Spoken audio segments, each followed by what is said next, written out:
This is Bhushan Gaikwad again. आप सभी का स्वागत है फिर एक बार इस नए वीडियो लेक्चर में।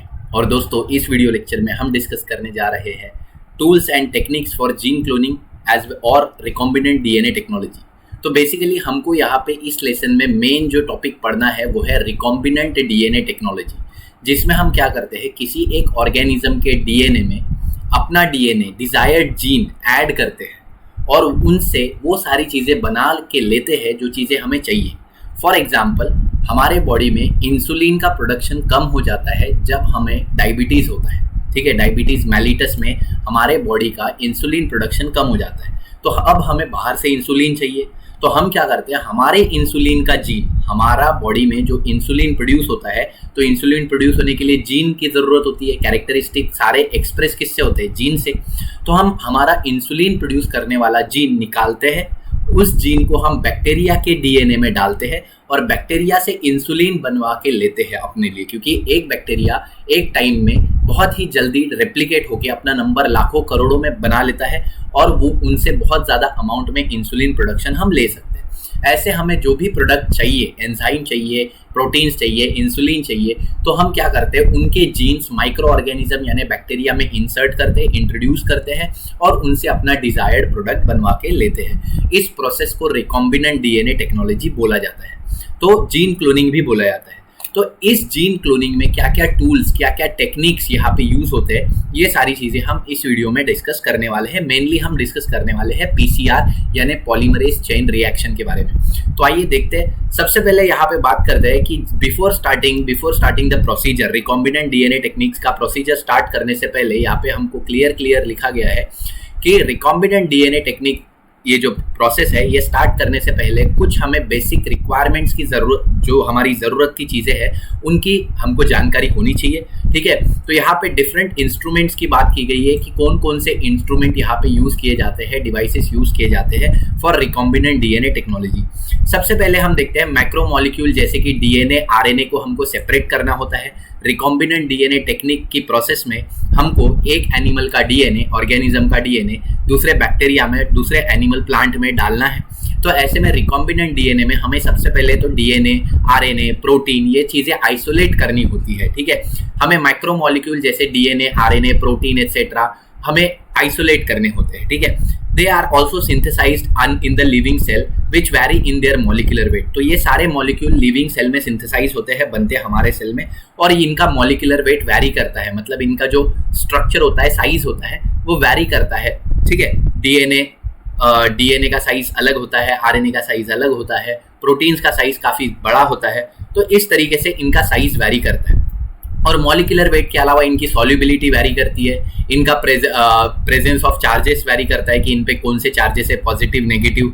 इनके अलावा इनका एब्जॉर्बेंस ऑफ लाइट वैरी करता है। तो इन सारे चीज़ों के बेसिस पे इनको आइसोलेट किया जाता है, अलग किया जाता है। ठीक है, तो वही देखते हैं। Several techniques are use to isolate and characterize the macromolecule. तो बहुत सारी टेक्निक्स यहाँ पे यूज की जाती है to isolate and characterize the macromolecule. तो यहाँ पे हम डिस्कस कर रहे हैं कि क्या क्या इंस्ट्रूमेंट होते हैं, क्या क्या टेक्निक्स होती है जिनसे हम मैक्रोमोलिक्यूल को आइसोलेट कर सकते हैं। तो कौन कौन से बेसिस पे हम मैक्रोमोलिक्यूल जैसे डीएनए, आरएनए और प्रोटीन को आइसोलेट कर सकते हैं? हम आइसोलेट कर सकते हैं उनके मॉलिक्यूलर वेट के बेसिस पे, हम आइसोलेट कर सकते हैं सॉल्युबिलिटी के बेसिस पे, प्रेजेंस ऑफ चार्जेस के बेसिस पे। इसके अलावा हम एब्जॉर्बेंस ऑफ लाइट के बेसिस पे इनको क्या कर सकते हैं, आइसोलेट कर सकते हैं, अलग कर सकते हैं। ठीक है, the size of different types of molecule varies and therefore their molecular weight also vary. तो हर मॉलिक्यूल का साइज वैरी करता है, जिनकी वजह से उनका मॉलिक्यूलर वेट भी वैरी करता है। ठीक है, अब the technique used on the basis of molecular weight, molecular weight के बेसिस पे कौन कौन सी टेक्निक्स यूज किए जाती है आइसोलेशन के लिए। तो इतना ही आपके लिए आंसर इंपॉर्टेंट है। हो सकता है कि इस पे क्वेश्चन पूछा जाए कि मॉलिक्यूलर वेट के बेसिस पे कौन कौन सी टेक्निक्स है जिनसे हम आइसोलेट कर सकते हैं मैक्रोमोलिक्यूल को। तो मॉलिक्यूलर वेट के बेसिस पे, इसको अंडरलाइन कर लीजिएगा, मॉलिक्यूलर वेट के बेसिस पे जो टेक्निक्स है वो है gel permeation, osmotic pressure, ion exchange chromatography, spectroscopy, इसके अलावा मास स्पेक्ट्रोमेट्री, इसके अलावा इलेक्ट्रोफोरेसिस, ठीक है। तो दीज आर द टेक्निक्स जिसके बेसिस पे हम मॉलिक्यूलर वेट के बेसिस पे हम मैक्रो मॉलिक्यूल्स को क्या कर सकते हैं, आइसोलेट कर सकते हैं, डीएनए आरएनए को आइसोलेट कर सकते हैं, जिसमें से जेल इलेक्ट्रोफोरेसिस पे यहाँ पे ज़्यादा जोर दिया गया है। जेल इलेक्ट्रोफोरेसिस क्या होती है, बेसिकली एक डिवाइस होता है, एक छोटा सा कांच का डिवाइस होता है जिसके अंदर पानी भरा होता है और जिसमें जेल होता है। जेल के अंदर हम अपना प्रोटीन, डीएनए, आरएनए डालते हैं और उस जेल के अंदर जो ये पूरा मशीन होता है उसका चार्ज हम ऑन कर देते हैं, मतलब वो इलेक्ट्रिसिटी पे चलता है। तो एक साइड में पॉजिटिव इलेक्ट्रोड लगा होता है, एक साइड में नेगेटिव इलेक्ट्रोड लगा होता है। चलो डायग्रामेटिकली बता देते हैं।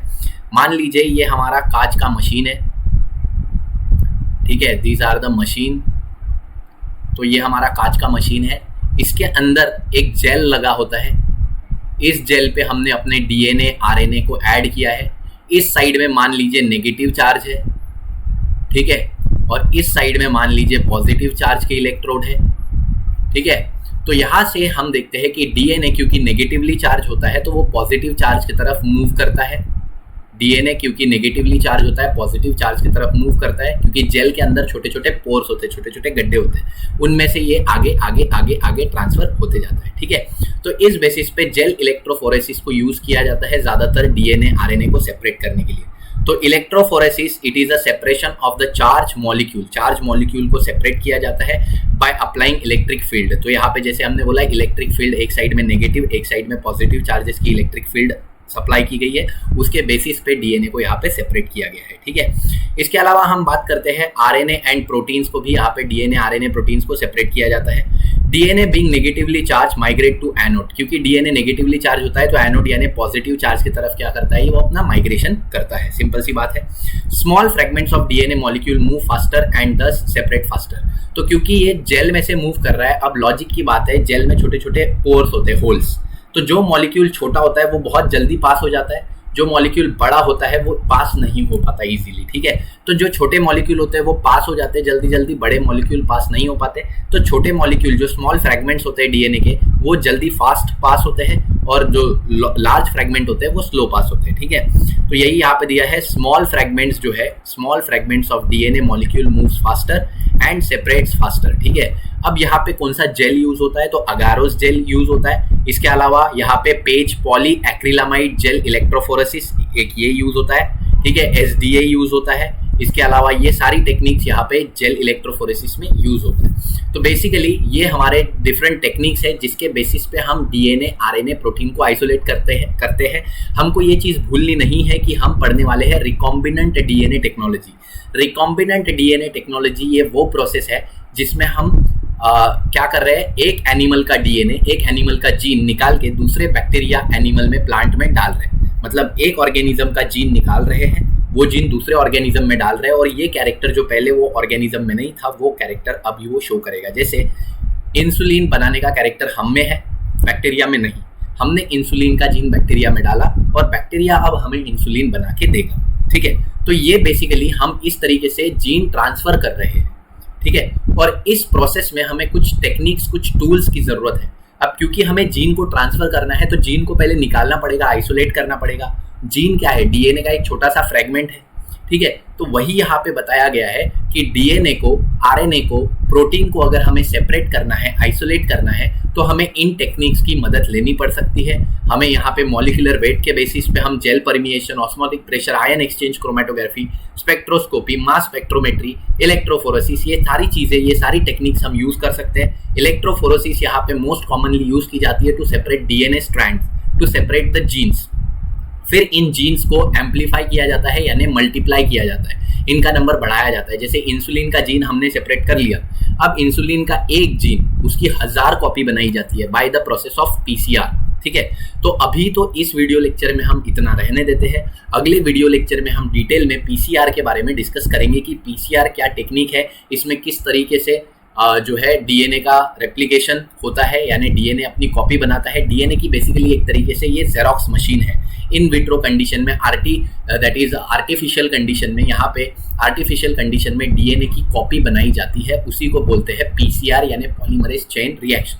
तो इस वीडियो लेक्चर में बस इतना सा ही टॉपिक था, that is different instrument, devices, different techniques, ठीक है, जिसमें हम पीसीआर के बारे में सबसे पहले डिस्कस करने वाले हैं अगले वीडियो लेक्चर में। ऐसे ही हमारे चैनल के साथ बने रहिए अच्छे अच्छे वीडियो लेक्चर्स के लिए। अगर वीडियो पसंद आता है तो वीडियो को लाइक कर दीजिए, ठीक है, दोस्तों के साथ शेयर कर दीजिए और ऐसे ही हमारे चैनल के साथ बने रहिए। तब तक के लिए थैंक यू वेरी मच।